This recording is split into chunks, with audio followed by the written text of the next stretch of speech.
शहर के भागम भाग वाली गलियों से दूर एक छोटी सी झुग्गी में रमा रहती थी। उसकी दुनिया एक पुरानी सी चारपाई, मिट्टी के टूटे फूटे बर्तन और एक छोटे से गैस चूल्हे तक सीमित थी। रमा की उम्र मुश्किल से 20 साल थी, पर जिम्मेदारियों के बोझ ने उसे वक्त से पहले बड़ा कर दिया था। उसके पिता भी इस दुनिया में नहीं थे और माँ बीमारी से जूझ रही थी। घर चलाने की पूरी जिम्मेदारी रमा के कंधों पर थी। उसने कई छोटी मोटी नौकरियां की, पर कहीं भी मन नहीं लगा। ऐसे ही एक दिन रमा अपने घर आते हुए अपने हाथों में कुछ पैसे लिए खुद से कहती है, ना जाने इतने पैसों में क्या ही होगा। समझ नहीं आ रहा कि इन पैसों से माँ की दवाई खरीदूं या घर का राशन। हे भगवान, अब तू ही कोई रास्ता दिखा दे जिससे मैं अपनी माँ का इलाज भी करवा सकूं और घर खर्च भी चला सकूं। इतना बोलकर रमा पहले दुकान पर जाती है और कुछ पैसों से राशन लेने के बाद वो मेडिकल शॉप पर अपनी माँ की दवाई लेकर सीधा घर चली जाती है। घर जाने के बाद वो अपनी माँ को खाना बना कर देती है। ऐसे ही दिन गुजरते हैं। एक दिन जब रमा अपनी टूटी झोपड़ी में बैठी थी, तभी उसकी नजर एक पुराने अखबार के पन्ने पर पड़ी। उस पर एक शानदार रेस्टोरेंट की चिली पनीर की तस्वीर छपी थी। चिली पनीर, इतना महंगा खाना, क्या कभी मैं ऐसा कुछ बना पाऊंगी? उसकी माँ कांता देवी चारपाई पर लेटी हुई थी। उन्होंने रमा की उदासी भांप ली। क्या हुआ बेटी, किस सोच में डूबी है? कुछ नहीं माँ, बस ये अखबार देख रही थी। शहर के लोग कैसे कैसे पकवान खाते हैं। एक चिली पनीर की प्लेट हमारे पूरे दिन के खर्च से ज्यादा की होगी। अरे ये सब अमीरों के चोचले हैं। हमारा सादा खाना उनसे लाखों गुना अच्छा है, क्योंकि उसमें प्यार का स्वाद है। रमा को माँ की बात से एक प्रेरणा मिली। दरअसल उसे बचपन से खाना बनाने का बहुत शौक था और उसके हाथ में एक जादुई स्वाद भी था। अब अपनी माँ की बात सुनकर उसने सोचा, क्यों ना वो अपने हाथ के स्वाद और थोड़ा सा देसी जुगाड़ से एक सस्ता पर स्वादिष्ट चिली पनीर बनाए। उसके पास शिमला मिर्च नहीं थी, तो उसने हरी मिर्च और प्याज का इस्तेमाल किया। पनीर खरीदने के लिए भी पैसे कम थे, तो उसने अपनी छोटी बहन के लिए बचाए हुए दूध से थोड़ा सा पनीर खुद ही बनाया। अब अगले दिन रमा ने एक छोटी सी मेज ली और बस्ती के नुक्कड़ पर अपना ठेला लगाया। ठेले पर उसने एक पुराना पोस्टर चिपका दिया, गरीब का चिली पनीर, 30 रुपए मात्र में। अब सुबह से दोपहर हो चुकी थी, पर अब तक कोई ग्राहक नहीं आया था, जिसे देख अब रमा का हौसला टूटने लगा। तभी एक रिक्शे वाला मंगू उसके ठेले के पास आकर रुका और उसने उससे कहा, बहन ये चिल्ली पनीर क्या है? भैया ये चिली पनीर है। चिली मतलब तीखा और पनीर तो आप जानते ही हैं।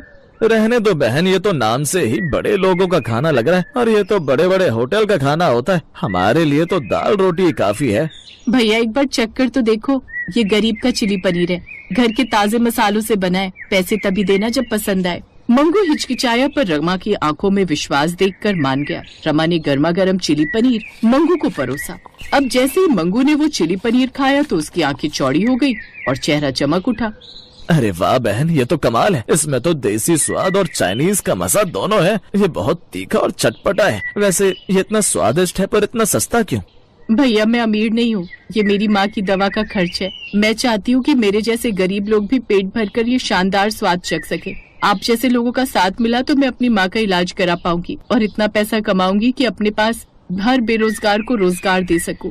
जरूर, आज से तेरी दुकान का प्रचार मैं करूँगा। ये ले 50 रुपए, 30 खाने के और 20 तेरी मेहनत के। उसकी बात सुनकर रमा की आंखें नम हो गयी। उस दिन के बाद मंगू ने कई रिक्शा चालकों और मजदूरों को रमा के ठेले पर भेजा। धीरे धीरे रमा का ठेला मशहूर होने लगा। उसका गरीब का चिली पनीर एक हॉट टॉपिक बन गया। अब लोग दूर दूर से उसके ठेले पर आने लगे। उसकी देसी चटनी और ताजे पनीर का स्वाद बड़े रेस्टोरेंट के चिली पनीर को भी मात दे रहा था। ऐसे ही एक दिन उस बस्ती का एक अमीर और लालची व्यापारी सेठ किशन लाल अपनी महंगी कार से गुजर रहा था। तभी उसकी नजर रमा के ठेले पर लगी भीड़ पर जाती है, जिसे देखकर वो रुक गया। अरे ये किस बात की भीड़ है? इस गंदी बस्ती में कौन सा सोना बिक रहा है? दीपक जरा देख कर आओ कि वहाँ इतनी भीड़ क्यों लग रही है। सेठ की बात सुनकर अब दीपक उसे भीड़ का राज पता करने जाता है और थोड़ी देर बाद जब वो वापस आता है तो सेठ से कहता है, सेठ जी, एक गरीब लड़की है, वो गरीब का चिली पनीर बेचती है। बहुत स्वादिष्ट है और इतनी भीड़ है कि पूछिए मत। सेठ किशनलाल को गुस्सा आ गया। उसके खुद के बड़े रेस्टोरेंट में इतनी भीड़ नहीं होती थी जितनी उसके छोटे ठेले पर थी। माँ के पास जाता है और भड़कते हुए कहता है, ए लड़की, तू ये क्या ड्रामा कर रही है यहाँ? चिली पनीर मेरी रेसिपी है। तेरे जैसे फटेहाल लोग ये नाम इस्तेमाल नहीं कर सकते। ये जगह मेरी है, कल से यहाँ दुकान बंद। सेठ जी, मैंने कोई चोरी नहीं की। ये गरीब का चिली पनीर है, मेरे खून पसीने की कमाई है। मैंने आपसे कोई जगह नहीं छीनी है, बस अपने लिए थोड़ी सी जगह बनाई है। बकवास बंद कर। कल से अगर ये ठेला यहाँ दिखा तो मैं पुलिस को बुला लूंगा और इसे तोड़ दूंगा। इतना बोलकर सेठ वहाँ से चला जाता है, पर सेठ की धमकी से रमा टूट गई। उसने ठेला हटा लिया और घर आकर रोने लगी। क्या हुआ बेटी, तेरी आंखें क्यों लाल है? माँ, मेरा सपना टूट गया।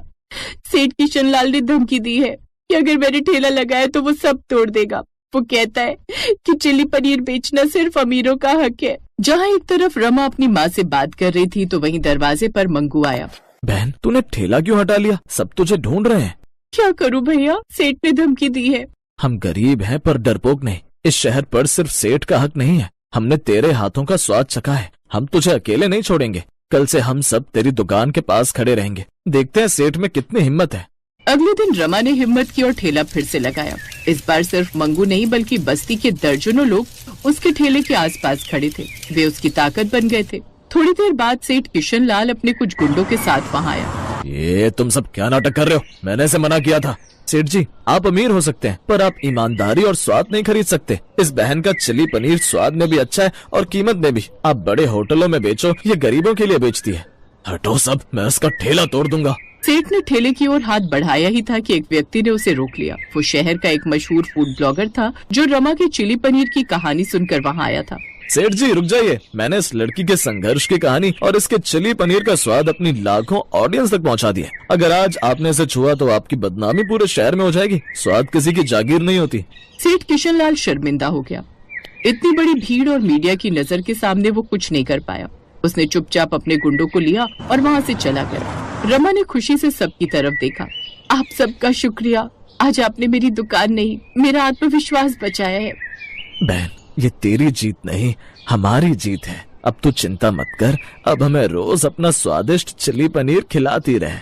अगले कुछ हफ्तों में रमा की कहानी अखबारों और सोशल मीडिया पर छा गई। लोग उसे चिली पनीर वाली दीदी के नाम से जानने लगे और अब उसने अपनी माँ का अच्छे से इलाज करवाया। रमा अपनी माँ को चाबी देती है और अपनी माँ से कहती है, माँ देखो, ये सिर्फ एक दुकान नहीं है, ये उस सपने का